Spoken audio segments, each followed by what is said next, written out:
Буларды эмне алсак болот? Кесиндисин алсак болот. Мындай кылып. Мага дейин. Наму экинчиден экон кошуп койдук да. Бир толо узунураак кылалы. Экинчиден төртүнчүгө чейин бер дейли. Эми аз көрөлү. Экинчиден төртүнчүсү деген эмне экен? Ошондо мына ондан баштаса 2, 3, 4 мына жерге чейин кесип берет да. Мына 3, 4 чейин дегенде могу 4-чүнү кошпойт. Экинчинин өзүн кошуп, 3-чүнү кошуп, бирок 4-чүсүн кошпогот.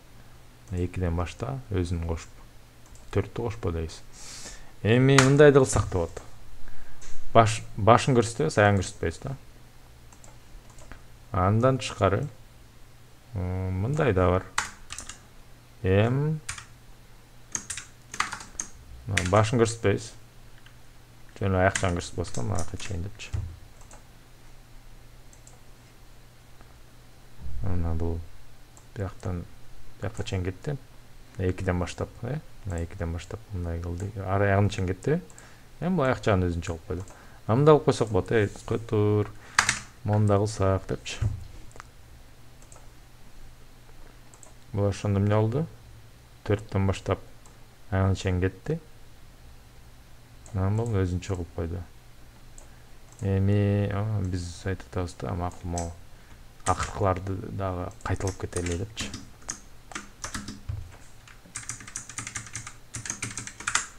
Экон кошуп сал, жаңы тизмек бер деп атабыз да. Ошондо мындай болуп калды. Айырмасы жок сыяктуу болуп калып окшойт. Мына кичине кызыктуураак бир мисал келтирейинчи. Мындай болуп калды да. Дагы эмне алсак болот?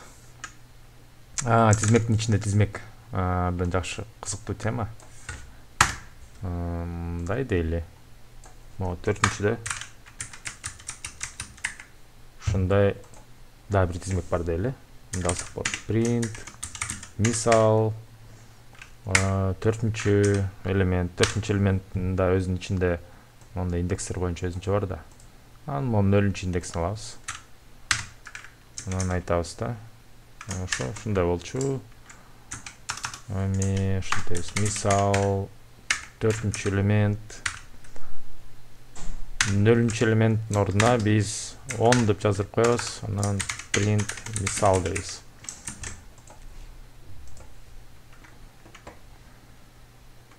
Дагы эмне алсак болот? Азыр тиги жобо чыкканча бияк карай берели. Кыдырылуучу дейт. Кыдырылуучу, азыр дагы ойлонуп атат катуу эмнегедир. Кыдырылуучу дегенде англисчеси iterable деп коет да. Муну кыдырып чыксак болот ар бир элементин. Ошондо мындай кылабыз. For x деп коелу. Өзгөрмөнү in мисалдын ичиндегини ар бирөөнү кармаган сайын ошо ар бирөөнү x'тин ичинде жазып турабыз. Мындай болуп калды. 10 деп жазып койдук. Сон. Эми дейбиз print ошол x'ти чыгарып көрсөтүп койчу дейбиз.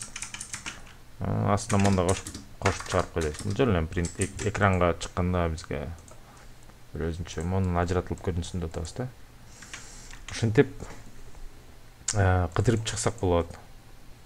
Анан ошондо текшерсек болот. Эгерде сен сан болсоң, анда сен көбөйтөлү, эгерде мондай массив болсоң, анда сен көбөйтпөйбүз депчи. Антип ирге отурбай эле, эле 2ге көбөйтүп көрөлү, эмне болот экен. 2ге көбөйтсөк, ар бир кандай болуп калды азыр?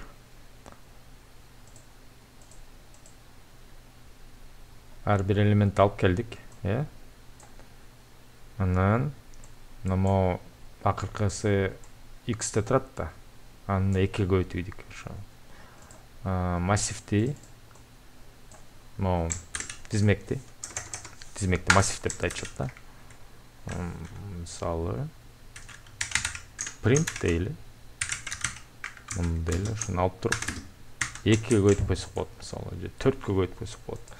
Бул ошондо бирнече жолу кайталайт да, кайталап ушуну жөн узартып кой дейт. Ичинде элементтерде ошо ушунча жолу кайталайт. 4 десең 4 жолу кайталап коет. Көбөйтүүнүн ушундай колдонсо болот да, тизмектерге карата. 4 жолу айтылып койду. Абдан жакшы. Ушун менен бул тизмектер жөнүндө токтотойн.